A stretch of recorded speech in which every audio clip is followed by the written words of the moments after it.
Hi everyone, I'm Ziheng. Welcome back to my channel. Are you thinking of taking a gap year for whatever purpose, be it taking another A-level subject, reapplying to the universities that you want to attend, or just for the sake of personal growth? I took a gap year myself, and in this video, I want to share my experience taking a gap year. I began my gap year in June 2023, right after completing my A2 exam and leaving my college. So right now it's June 2024, which means that I'm 12 months into my gap year. Within the past 12 months, I've experienced many new things and achieved new milestones. So I want to share this with you and help you decide whether you should take a gap year as well. So without further ado, let us jump into the topic.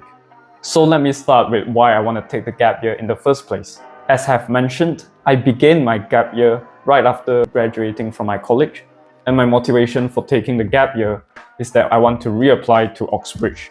While I was in college, I applied to Oxford to read law, but did not succeed in getting an offer or even an interview. And the reason I wasn't shortlisted was that I filled in my name in the wrong order so that they could not find my application in the system.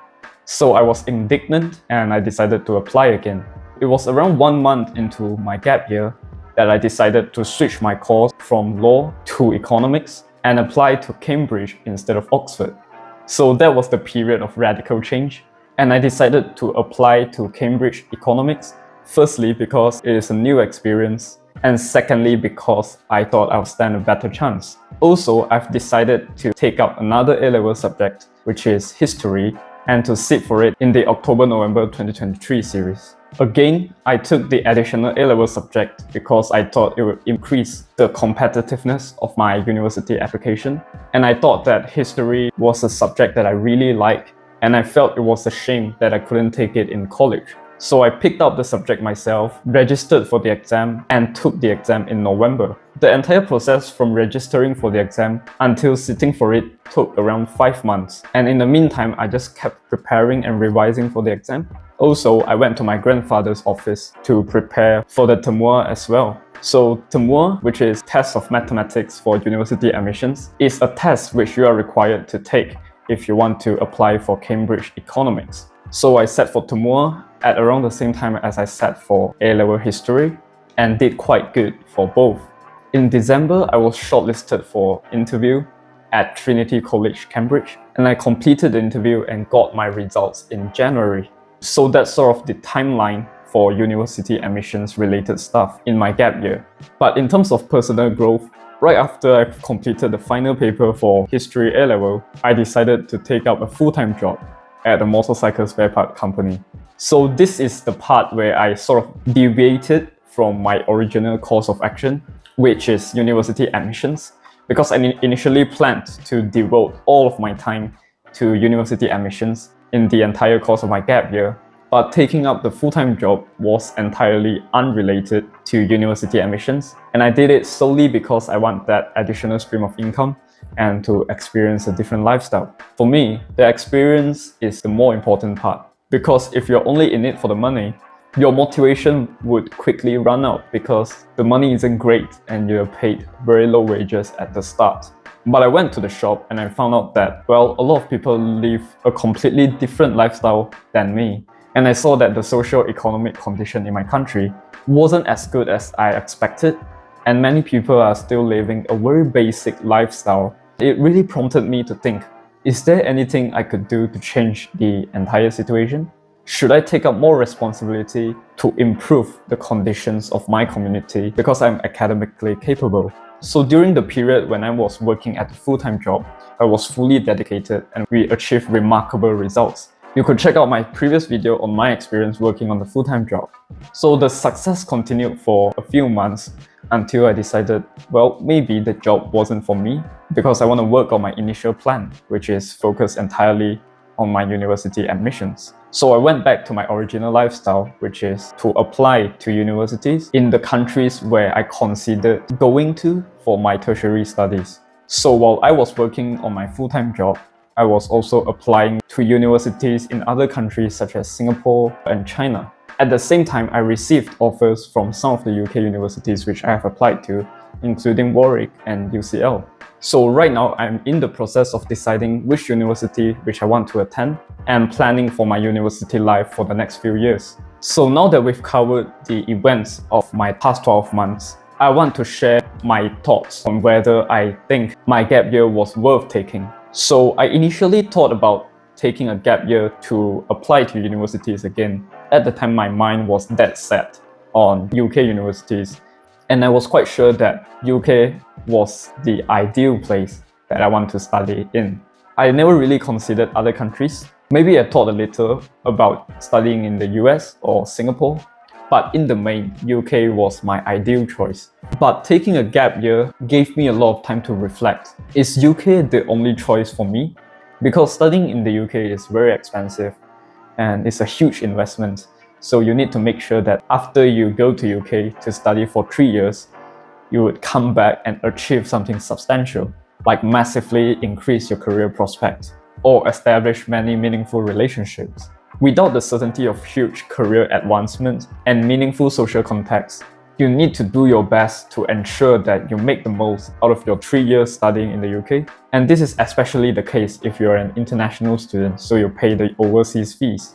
So I would say that for taking a gap year, the most significant impact is that your mindset changes in terms of how you perceive the world. Before I take the gap year, at the initial stage, I was thinking, well, UK was my only option. And at the time, I was even more extreme. If I could not get an offer from Oxbridge, I think that my future was doomed because many of my friends did receive offers from Oxbridge, and I was giving a lot of pressure to myself. Well, if others could achieve it and you receive pretty good grades as well, so why aren't you attaining the same level of success as your friends? And because while I was in college, the whole environment was pretty competitive and everyone was aiming to attend their studies in the UK, you don't really have time to reflect on what kind of life do you envisage for yourself and whether UK is the only option for pursuing your tertiary studies. So taking a gap year really gave me a lot of time to do so, and it prompted me to think of pursuing my tertiary studies in other countries, like I've just mentioned, China and Singapore. And I think at around February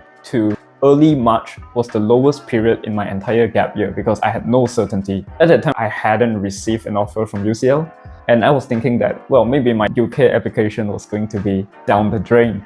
So I was terrified at that time because I thought my UK application was going to fail entirely, and I was in the lookout for more options. It was like, let's say you were applying to law firms and you had 4 top options in mind, but they haven't given you any feedback yet. So all that you could do is just wait. And so you could imagine the amount of stress that I was living with. But even though it is stressful, I think that was also the period where I learned a lot more about university applications to other countries, which is not UK. For example, I realized that studying in Singapore is actually a much cheaper alternative as opposed to studying in UK. In Malaysian ringgit wise, studying in UK takes at least 900,000 for a 3-year degree course. The tuition fee is crazy, and if you're in London, the accommodation fee is crazy as well. Whereas in Singapore, you get huge subsidies from the Singaporean government, so the cost wouldn't be as high. And we're still just comparing the English-speaking countries. If you're thinking about studying in China or Taiwan, then the cost could get even lower. So you could see that there's a huge gap between the tuition fees of studying in the UK and the tuition fees of studying in other countries.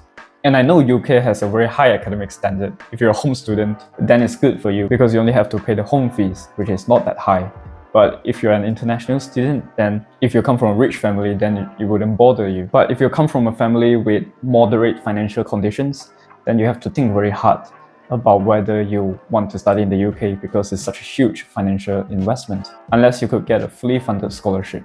But there's no certainty of that.